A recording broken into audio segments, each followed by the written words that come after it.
mungkin kata-kata pamungkas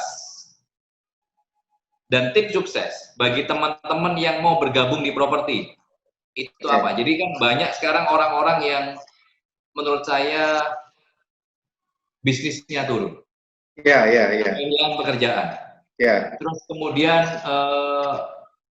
butuh penghasilan yang istilahnya bisa menopang mereka dalam masa pandemi ini. Nah, apa yang kira-kira menurut Pak Sandy bisa katakan di sini?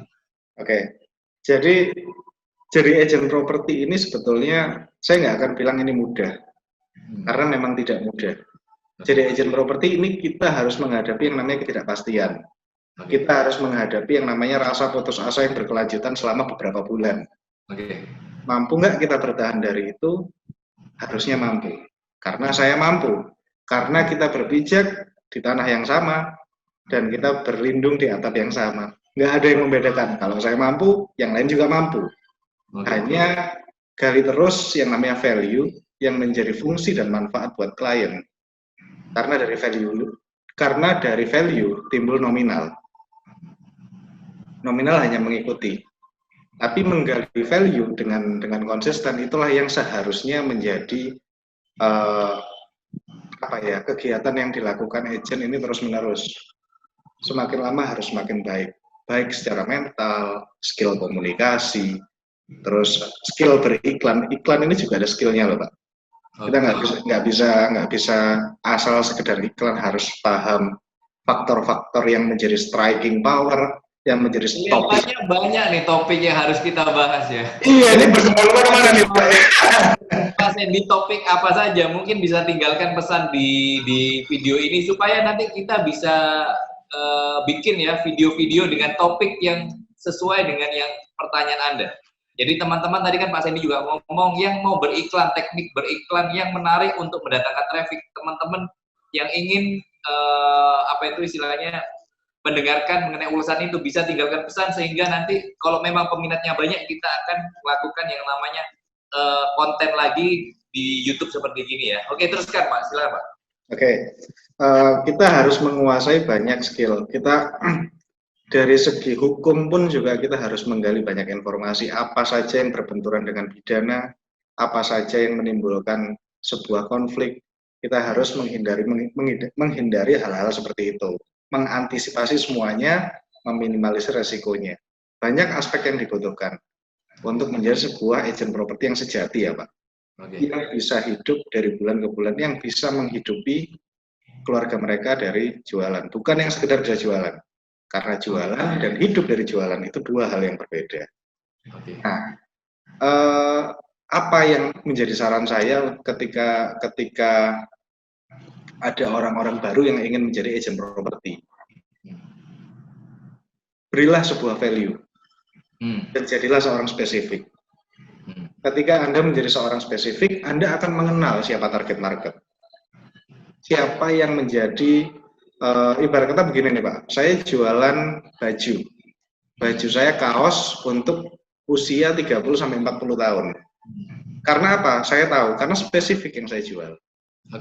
Saya menjual baju dengan konsep fashion seperti A, B, C, target marketnya adalah 30-40 tahun.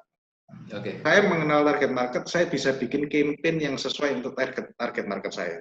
Tapi jadi agen itu juga harus memilih ya, nggak istilahnya sembarangan properti ya. Membentuk, memilih Pak. Jadi memang ada banyak aspek yang harus diperhatikan.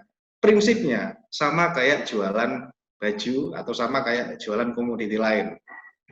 Bedanya ini adalah di properti. Kontennya sama, konsep dan konteksnya yang berbeda. Jadi intinya kita harus mengenal siapa target market kita dengan menjadi seorang yang spesifik. Ketika kita mengenal target market kita memproduksi sebuah konten atau sumber informasi yang relevan dengan mereka. Supaya apa? Supaya relate, Pak. Supaya ada keterikatan secara tidak langsung.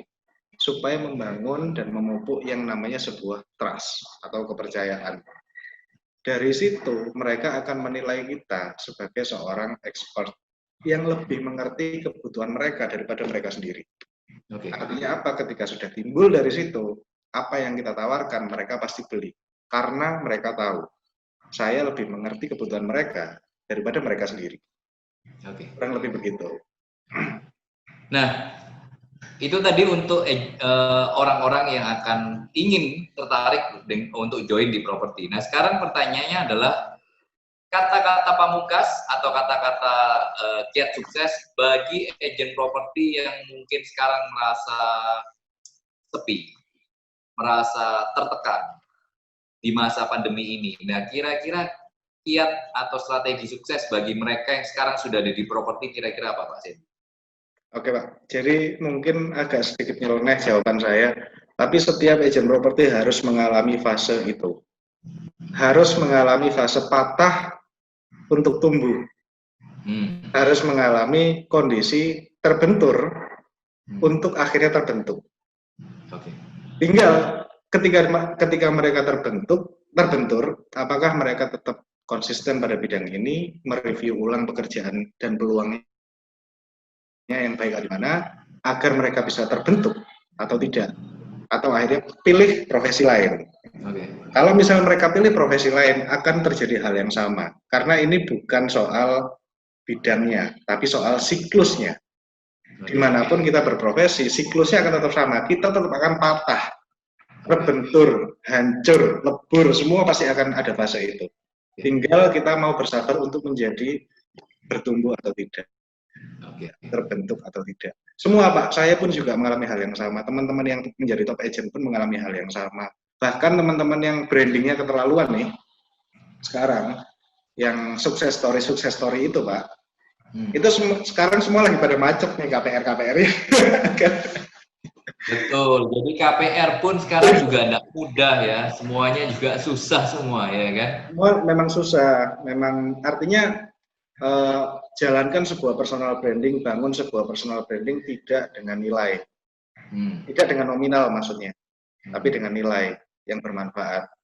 Karena kebanyakan Pak, saya agent baru beli mobil baru nih, Sandy Junior beli mobil apa gitu, cash, itu saya buat personal branding, itu yang keliru Pak.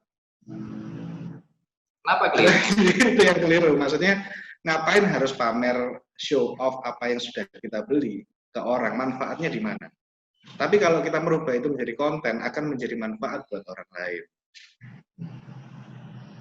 Oke. Menarik sekali sebetulnya kontennya Pak Sandy ini yang bisa kita bahas, kita ulas banyak sekali. Sekali lagi, bagi teman-teman yang merasa bahwa video ini bermanfaat buat teman-teman bisa tinggalkan komen di video ini supaya teman-teman mau topik apa yang memang mau dibahas, tolong tinggalkan komen, nanti kita akan bikin konten video lagi yang menarik dengan Pak Sandy. Terima kasih banyak Pak Sandy untuk waktunya. Sungguh sharing luar biasa sekali. Semoga sharing ini bermanfaat buat teman-teman sekalian semua. Thank you, Pak Sandy.